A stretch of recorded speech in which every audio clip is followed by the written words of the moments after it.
Hello friends. मैं आपके लिए एक न्यू ड्रामा लेकर आई हूँ। ड्रामा का नाम है exclusive fairy tales.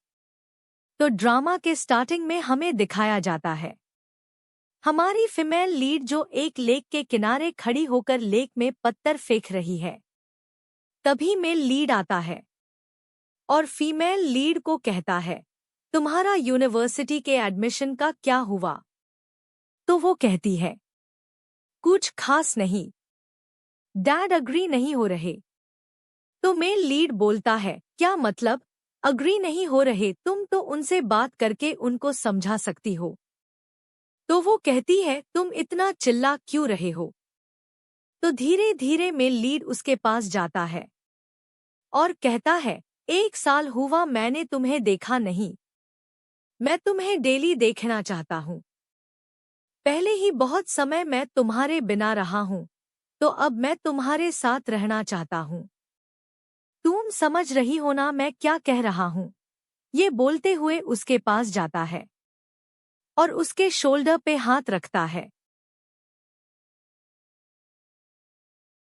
Female lead हमें कहती है, मेरा नाम शॉतू है और मेरे साथ जो पर्सन खड़ा है वो मेरा छोटा ब्रदर लिंगचाओ। और यहीं से हमें उनकी बचपन की यादें दिखाई जाती है और कहानी 3 इयर्स बैक जाती है जब शॉतू के मार्कशीट उसके मम्मी के हाथ में होती है। उसको पूछ रही होती है कि तुम्हारे मार्क्स इतने कम क्यों आए हैं? उसके फादर कहते हैं, क्लास में तुम्हारे कितने नंबर आए हैं? तो वो कहती है 29। तो मम्मी कहती, क्लास में कितने स्टूडेंट हैं? तो वो कहती है 30। तो उसके फादर कहते हैं, कुछ नहीं होता, हमारी बेटी 1 नंबर से तो आगे है। तो लिंगचाव कहता है, एक्चुअली एक स्टूडेंट एग्जाम को प्रेजेंट नहीं थी। इसका मतलब शॉतू क्लास में लास्ट आई हुई है। तो उसकी मदर को गुस्सा आता है और उसको वहां से जाने के लिए कहती है। ये सुनकर शॉतू जल्दी से लिंगचाओ को लेकर उसके घर में जाती है। लिंगचाओ की मॉम शॉतू को अपनी बेटी की तरह प्यार करती है और उसके लिए एक न्यू स्लीपर भी देती है। लिंगचाओ कहता है, मेरी तो टूटी हुई है। तो शॉतू उसे अपनी पुरानी स्लीपर निकाल कर देती है और उसके कंप्यूटर पे जाकर मूवी देखने लगती है। लिंगचाओ आकर कंप्यूटर ऑफ करता है और उसको टेस्ट पेपर देने को कहता है। वो टेस्ट पेपर तो देती है मगर लिंगचाव की रिक्वेस्ट करनी लगती है मूवी देखने के लिए। स्टडी को लेकर इन दोनों में छोटी सी फाइट होने वाली होती है। तभी डोर नॉक होता है। लिंगचाव डोर ओपन करने जाता है। डोर पे शाओलिंग होती है। वो एंट्री तो बड़े स्टाइल में लेती है बट आगे आकर गिरने लगती है, बट अपने आप को संभाल कर आगे आती है और लिंगचाओ को फ्लर्टी वे ने कहती है, मैंने तुम्हारे लिए चॉकलेट कुकीज बनाई है। उनके पीछे आकर शॉ तो उनकी बातें सुनकर आगे आती और कहती है, तुमने चॉकलेट कुकीज बनाई है, मुझे बहुत पसंद है। शाओलिंग शाओतो को वहां देख चीढ़ जाती है बट लिंग चॉ कुकीज लेकर शाओतो को देता है। अब सीन चेंज होकर नेक्स्ट डे का दिखाया जाता। ये दोनों साइकिल से बातें करते हुए स्कूल जा रहे थे। शाओतो कहती है, गॉड मदर यानी कि लिंग चाओ की मॉम का बर्थडे आने वाला है, तो हम क्या गिफ्ट दे? शाओतो कहती है, गिफ्ट प्रिपेयर करने में मेरी हेल्प करना। तो वो उसको सारे पिछले गिफ्ट गिनवाने लगता है कि तुमने क्या क्या किया था। रोज प्लांट देने वाली थी पर खुद ही फ्लावर को टच करती है तो फ्लावर ही गिर जाता है। फिर लिंगचाओ उसके लिए न्यू फ्लावर प्लांट खरीद कर लेके आता है और एक बार तो कुकीज बनाई लगती है तो किचन ही जला देती है। यहाँ तक कि वो उसकी सारी खड़ी मुसीबतों को खुद ही संभालता था। अब कहता है कि मैं इस बार तुम्हारी कोई भी हेल्प नहीं करूँगा, बल्कि मैं तुम्हारे सारे मामले से अलग रहना चाहता हूँ। ये कहकर आगे चला जाता है। शाओतो जब क्लास में जाती है तो उसकी फ्रेंड हाउशिंग भी आ जाती है। वो दोनों बातें करनी लगती है। हाउशिंग कहती है कि आजकल स्कूल में 3 लोग आए हुए हैं जो स्टूडेंट्स को पकड़ने के बाद बहुत ज्यादा मारते हैं, और एक क्लासमेट के बारे में बताने लगती है कि उसका तो सिर ही फट गया होगा, पता नहीं वो आज स्कूल कैसे आएगा। ये बताने लगती है तभी वो क्लासमेट स्कूल में आता है। शाओ तो उसे कहने लगती, क्या तुम इसकी बात कर रही थी? तो वो कहती, शायद छोटी सी होगी चोट। और भी बातें कर रही होती है। शाओ तो उस क्लासमेट की तरफ देखकर सोचने लगती है, कोई इतना मार खाकर कैसे हंस सकता है, बट वो तो बड़े मजे से कॉमिक बुक पढ़ रहा था। हाउशिंग मोबाइल में अपने आइडल की फोटो निकालकर उससे बातें कर रही होती है, उससे कहती है कि मैं तुम्हें हमेशा प्रोटेक्ट करूंगी। इतने में क्लास टीचर आकर पहले उसका मोबाइल लेते हैं और आगे जाकर उस क्लासमेट की कॉमिक बुक भी लेते हुए आगे जाते हैं और गिरने लगते हैं, फिर संभाल कर आगे जाकर कहते हैं, मैंने तुम लोगों को ढील दी है, इसका ये तो मतलब नहीं कि तुम लोग स्टडी छोड़कर कुछ भी कर सकते हो। हाउशिंग को कहते हैं, अब ये मोबाइल तुम्हें सेमेस्टर के बाद मिल जाएगा, और पढ़ाने लगते हैं। जब बेल बजती है तब सभी स्टूडेंट्स जा रहे होते हैं तो हाउशिंग वहीं नाराज होकर बैठती है। शौतो जब रीजन पूछती है तो वो कहती है, टुडे मेरे आइडल की फन मीटिंग होने वाली है, बट मेरे पास तो मोबाइल ही नहीं है, तो उनको कांटेक्ट कैसे करूंगी? अगर नहीं गई तो वो लोग मुझे वहां से निकाल देंगे। ये सुनकर शाओ तो उसको अपना मोबाइल देती है। लिंगचाओ का फ्रेंड उसको अपने घर बुला देता है तो लिंगचाओ उसके साथ जाता है और उसकी साइकिल वहीं पे पड़ी होती है। शाओटो जब ये देखती है तो उसे हाउशिंग ने जो बताया था वो याद आता है और वो वहां गिरा हुआ पेंट को ब्लड समझकर लिंगचौव को ढूंढने निकलती है।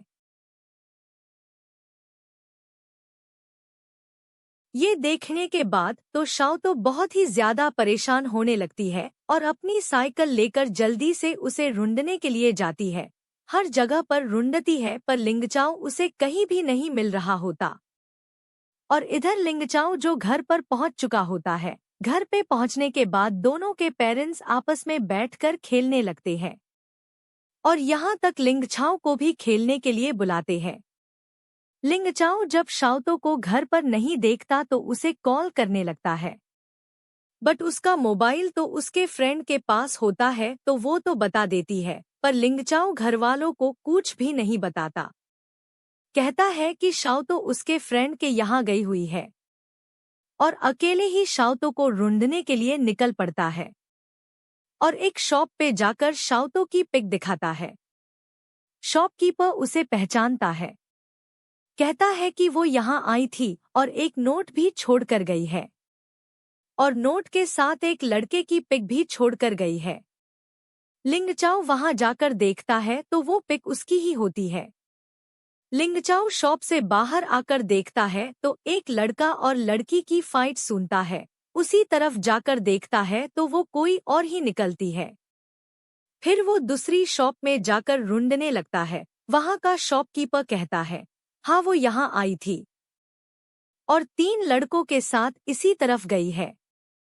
लिंगचाओ उसी तरफ जाकर देखता है तो सच में 3 लड़कों ने शाओतो को घेरा हुआ होता है और वो लोग उसको नाइफ भी दिखा रहे होते हैं।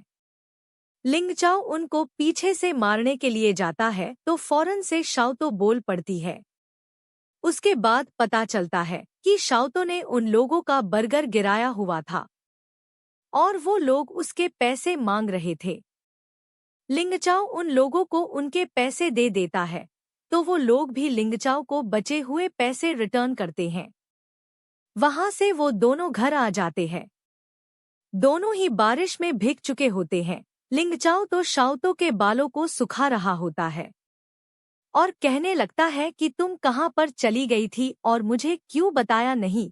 तो वो कहने लगती है कि मुझे लगा कि तुम्हारे साथ कुछ हो गया और तुम कहाँ पर गए थे स्कूल के बाद? लिंगचाओ कहता कि मैं दोस्तों के साथ खेलने गया था। तो वो कहती, मुझे बताकर तो जाते, मैं कितनी डर गई थी। तो लिंगचाओ कहता है कि मैंने तुम्हें मैसेज तो किया था ना, और कहता है मेरी टेंशन मत लो, मैं अपने आप को संभाल सकता हूँ। तो शाओ तो कहने लगती है कि मैं हमेशा तुम्हें प्रोटेक्ट करूंगी। यहीं पर लिंगचाओ को बचपन का सीन याद आता है, जब वो दोनों बैठकर बातें कर रहे थे। लिंगचाओ कहता है कि मेरे हमेशा के लिए मुझे और मेरी फादर को छोड़कर गए हैं। तो वो कहती है नहीं, वो तुम लोगों के लिए मनी कमाने गए हैं और मैं तुम्हारे साथ तुम्हारी बड़ी बहन बनकर रहूंगी और तुम्हारे फादर के आने तक का वेट करूंगी। ये सारी बातें पीछे से लिंगचाओ की मॉम भी सुन रही थी और शाओतो को स्माइल भी पास करती है। अब सीन प्रेजेंट में आता है। लिंगचाओ कहता है कि पता है, तुमने बचपन में कहा था, और उसी टॉवल से खुद के बाल भी पोंछ रहा होता है। और उसकी नजर शाओतो की ओर जाती है तो वो उसको देखने ही लगता है। तो शाओतो उसे कहती है क्या देख रहे हो, यहाँ नीचे बैठो, पता है तुम लंबे हो, और खींचकर नीचे बैठा देती है। इसलिए इन दोनों में फाइट होने लगती है। लिंगचाओ सोचता है अभी तक मैं इसे अपनी बड़ी बहन मानता था, लेकिन आज के बाद मुझे उसके लिए डिफरेंट फीलिंग आने लगी है। अब नेक्स्ट सीन में हम हॉस्पिटल का सीन देखते हैं, जहां पर शाओतो के पेरेंट्स उसको लेकर घर पे जा रहे हैं और लिंगचाओ की पेरेंट्स चेकअप के लिए आए हुए हैं। और पूरे 1 मंथ के बाद लिंगचाओ का जन्म होता है। लिंगचाओ बचपन में रोता ही नहीं तो उनके पेरेंट्स को चिंता होने लगती है, क्या ये कभी भी नहीं बात करेगा। तभी शाओतो की मॉम शाओतो को लेकर वहां आती है। शाओतो को रोते हुए देखकर वो भी रोने लगता है। ये देखकर लिंगचाओ की मॉम शाओतो को अपनी बेटी मानती है और वहां से वो दोनों साथ में रोते हैं और साथ में खेलते हैं। एक बार शाओतो की वजह से लिंगचाओ के पैर में चोट लगती है। उसे कुछ बच्चे मिलकर चिढ़ाने लगते हैं तो शाओतो उन बच्चों पर पत्थर फेंकती है। अरे ये क्या, पत्थर तो लिंगचाओ को ही लगता है और बच्चे तो भाग जाते हैं। उसी दिन से लिंगचाओ उसके साथ खेलना बंद कर देता है। बचपन में शाओतो नीचे खड़े होकर उसे आवाजें लगाती थी, बट वो जाता नहीं था, और प्रेजेंट में भी वो नीचे खड़े होकर उसे आवाजें दे रही थी। वो तो ईयरबड्स लगा के स्टडी करने लगता है। नेक्स्ट डे ये दोनों स्कूल जा रहे होते हैं। स्कूल में एक लड़का कार से बड़ी ही स्टाइल में एंट्री लेता है। ये तो हमारे ड्रामा का सेकंड मेल लीड है। इसका नाम है यिंग झान। यिंग झान को देखकर लड़कियां कहती है वाओ ये कितना हैंडसम है। तभी वहां से लिंगचाओ गुजरता है तो लड़कियां कहती है लिंगचाओ भी कितना हैंडसम है, और लिंगचाओ के पीछे जाती हैं। यिंगझान लिंगचाओ से गुड मॉर्निंग कहता है तो लिंगचाओ उसे कुछ भी रिप्लाई नहीं देता, तो वो फिर से गुड मॉर्निंग कहता है तो लिंगचाओ कहता है मैंने सुना, तो वो कहता है तो फिर रिप्लाई क्यों नहीं दे रहे। तो लिंगचाओ कहता है मैं तुम्हें जानता नहीं तो रिप्लाई क्यों दूं। तो वो कहता है पिछले कंपटीशन में तुम फर्स्ट और मैं सेकंड आया था। लिंगचाओ कहता है मैंने तो इतनी सारी कंपटीशन दी है, मुझे याद नहीं तुम किस कंपटीशन की बात कर रहे हो। ये कहकर लिंगचाओ आगे जाता है और यिंग झान को गुस्सा आता है। वो तो यहीं तक कहता है कि नेक्स्ट कंपटीशन में मैं फर्स्ट आऊंगा। लिंगचाओ शाओतो को कहता है कि तुम्हारे क्लास में तुम्हारे जैसे ही कम दिमाग वाले लोग भरे हैं, और शाओतो को चिढ़ाने लगता है। शाओतो तो अपनी क्लास में पहुंच चुकी होती है और दूसरी तरफ लिंगचाओ की क्लास दिखाई जाती है। क्लास में मैम पूछती है कि लिंगचाओ कहाँ पर है, तो लिंगचाओ के पहले एक लड़की की एंट्री होती है जिसका नाम जियांग होता है। जियांग को देखकर लिंगचाओ का फ्रेंड देखता ही रहता है। तभी पीछे से लिंगचाओ जियांग को कहता है क्या तुम थोड़ा जल्दी चल सकती हो। तो वो जल्दी जल्दी चलकर अपनी जगह पर आकर बैठ जाती है। लिंगचाओ भी अपनी जगह पर आकर बैठ जाता है। अब दूसरी तरफ शाओतो की क्लास दिखाई जाती है। क्लास में क्लास मॉनिटर का सिलेक्शन हो रहा था। क्लास टीचर बोलते हैं, जो भी मॉनिटर बनना चाहता है वो आगे आकर अपनी स्पीच दे। तब सबसे पहले यिंगझान आता है। वो तो इतनी लंबी स्पीच देता है तो सभी स्टूडेंट्स बोर हो जाते हैं। अब नेक्स्ट जी शुवान आता है। पहले ही स्टूडेंट्स बोर हो चुके थे। हाउशिंग कहती है, अब ये कितनी देर तक स्पीच देगा पता नहीं। बट वो तो कहता है, मैं आपके लिए जो भी कर सकता हूँ वह करने को तैयार हूँ। मुझे वोट दीजिए। बस इतना ही कहकर अपनी सीट पे जाकर बैठता है तो सभी स्टूडेंट्स इसी को ही वोट देते हैं और वो क्लास मॉनिटर बन जाता है। अब लिंगचाओ के क्लास का सीन दिखाया जाता है, जहां पर जियांग लिंगचाओ के फ्रेंड को पूछ रही होती है, क्या तुम सफाई करने के लिए जा रहे हो, तो वो फौरन से हाँ कर देता है क्योंकि वो जियांग को पसंद करने लगा था। अब शाओतो के क्लास में चीट निकालकर डिसाइड कर रहे थे कौन कौन सफाई करेगा। शाओतो और हाउशिंग सभी के रोल नंबर आने पर हंस रहे थे। अब रोल नंबर 30 आता है। ये तो शाओतो का ही होता है, फिर भी हंस रही होती है। जब हाउशिंग उसे बताती है ये तो तुम्हारा ही रोल नंबर है तो वो एम्बरेस हो जाती है।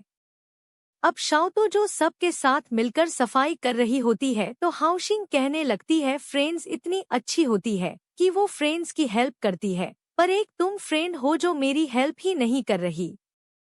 तो शाओतो कहने लगती है, मैं तुम्हारी हेल्प करना चाहती हूँ पर क्या करूँ, मैं मजबूर हूँ।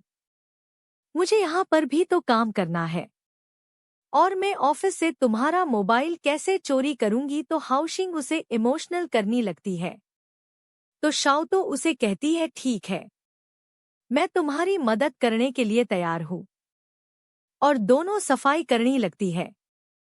दूसरी तरफ लिंगचाओ दिखाया जाता है, जो जियांग के साथ आ रहा होता है, हर जगह को अच्छे से देख रहा होता है। वो शाओतो के पास जाता है तो शाओतो कहती है, देख लो हमने हर जगह की अच्छे से सफाई की है। वो देखने के बाद कहता है, ट्री के ऊपर एक प्लास्टिक की बैग लटक रही है। तो शाओतो उसे उतारने की कोशिश करती है बट हाइट की वजह से उतार नहीं सकती तो वो खुद ही ट्री पर चढ़कर उतारने लगती है और जैसे ही नीचे आने लगती है तो उसका वहां से पाँव फिसलता है और वो नीचे गिर जाती है। उसकी वजह से उसकी ट्राउजर फट जाती है। ये देखकर लिंगचाओ अपनी जैकेट उतारकर उसको बांध देता है। बाकी सब में जियांग भी ये देख रही होती है कि कैसे लिंगचाओ शाओतो का ख्याल रख रहा है, क्योंकि जियांग लिंगचाओ को लाइक करती थी। अब शाओतो जो घर में आने के बाद भी साफ सफाई का अच्छे से ख्याल रख रही होती है और मॉम को हेल्प करने लगती है। उसकी मॉम के हाथ से आलू लेकर छिलने लगती है। इतना छिलती है कि वो आलू ही थोड़ा सा बच जाता है। ये देखकर तो उसकी मॉम उसको वहां से निकाल देती है। अब बाहर जाने के बाद वो अपने फादर को भी अच्छे से बैठने नहीं देती। नीचे की सफाई करने लगती है तो वो उसे वहां से निकाल देते हैं। तो वो वहां से लिंगचाओ के घर पे जाती है। अब खाना खाने के बाद लिंगचाओ के रूम की तलाशी करने लगती है, कहीं कोई कचरा तो नहीं है। उसे कोई भी गंध नहीं, लेकिन एक पुराना बॉक्स मिल जाता है। बॉक्स खोलती है तो उसे उस टाइप की सीडीज दिखाई देती है। तो लिंगचाओ उसके आंख पे हाथ रखता है। वो तो लिंगचाओ की मॉम को आवाज देने लगती है तो वो उसके मुंह पे भी हाथ रखता है। लिंगचाओ की मॉम वहां पर आती तो है बट उन दोनों को लड़ते हुए देखकर वापिस जाती है। लिंगचाओ कहता है, ये मेरी नहीं बल्कि मेरे एक फ्रेंड की है, और शाओतो को कहता है किसी को मत बताना। तो शाओतो उसे सीक्रेट रखने के लिए एक कंडीशन रखती है। हाउशिंग का मोबाइल चोरी करने में हेल्प करने की कंडीशन रखती है तो लिंगचाओ मान जाता है। अब नेक्स्ट डे का सीन दिखाया जाता है। दोनों छुपते हुए ऑफिस तो जाते हैं और मोबाइल ढूंढने लगते हैं। तभी ऑफिस में यिंगझान आता है। शाओतो दौड़कर जाकर उसके मुंह पे हाथ रखती है और उसे शांत रहने के लिए कहती है और मोबाइल ढूंढने लगती है। उसे मोबाइल मिल जाता है, बट पीछे से उनके टीचर आ जाते हैं, जो कि वही सो रहे थे। उनके आवाज से उनकी जाग होती है और पीछे से आकर आवाज देते हैं। लिंगचाओ तो कहता है कि कॉरिडोर में मुझे कुछ गिरे हुए मनी मिल गए हैं, वही देने के लिए मैं ऑफिस में आया था, ये कहकर चला जाता है। उसके पीछे शाओतो भी यिंगझान को लेकर जाने लगती है तो टीचर उसे मोबाइल मांगते हैं और ग्राउंड की राउंड लगाने की पनिशमेंट देते हैं। राउंड लगाने के बाद वो उन दोनों को 1000 वर्ड्स का सॉरी लेटर लिखने के लिए कहते हैं। तो यिंगझान कहता है, मैं सच में मोबाइल चोरी करने में शामिल नहीं था, मैं तो ये कंपटीशन का फॉर्म जमा करने के लिए ऑफिस में आया था और फॉर्म निकाल कर देता है। तो वो शाओतो को अकेले ही 2000 वर्ड्स का सॉरी लेटर लिखने को कहते हैं। अब घर पे आने के बाद शाओतो ने पूरे घर पर गंध फैलाया हुआ था। उसके पेरेंट्स जब घर पर आते हैं तो ये देखकर उसकी मॉम तो उस पर भड़क जाती है और सफाई करने के लिए कहती है। शाओतो उठकर सफाई करती है। फिर उसकी मॉम उसे कहती है, ये फ्रूट्स लिंगचाओ को देकर आओ। तो वो लिंगचाओ के घर पर फ्रूट्स लेकर जाती है और लिंगचाओ को कहती है, आपका पार्सल डिलीवर हो गया है तो मैं जाती हूँ। तो लिंगचाओ उसे रोककर कहता है, तुम्हें मुझे कुछ कहना है क्या? तो वो कहती है, तुमने अपना प्रॉमिस पूरा नहीं किया तो मैं भी सीडी वाला प्रॉमिस पूरा नहीं करूंगी। मैं भी सबको बता दूंगी कि तुम्हारे पास ऐसी वाली सीडीज है। अब लिंगचाओ उसे मोबाइल दिखाता है और कहता है, अब भी सबको बोलेगी क्या? तो शाओतो मोबाइल छीनने लगती है। तो वो कहता है, पहले मुझे एप्पल छिल के दो। तो वो एप्पल छिलने के लिए जाती है। अब हमें फ्लैशबैक में दिखाया जाता है कि लिंगचाओ ऑफिस में जाकर मिस से कहता है, मेरा मोबाइल गुम गया है, और वो हाउशिंग के मोबाइल की तरफ इशारा करता है। तो मिस मोबाइल देखकर कहती है, क्या तुम लड़की जैसे कवर लगाते हो? तो वो कहता है, मिस मुझे अच्छे लगते हैं। तो मिस तो परेशान हो जाती है, इसने तो लड़का होकर लड़कियों के जैसे कवर लगाए हैं। मोबाइल लेकर लिंगचाओ वहां से जा रहा था, तभी मिस उसे रोककर मोबाइल का पासवर्ड पूछती है। तो उसे तो पासवर्ड पता ही नहीं होती है। तो मिस उसे मोबाइल देती है, बट सॉरी वाला लेटर लिखने के लिए कहती है। अब प्रेजेंट में वो वही लेटर लिख रहा था।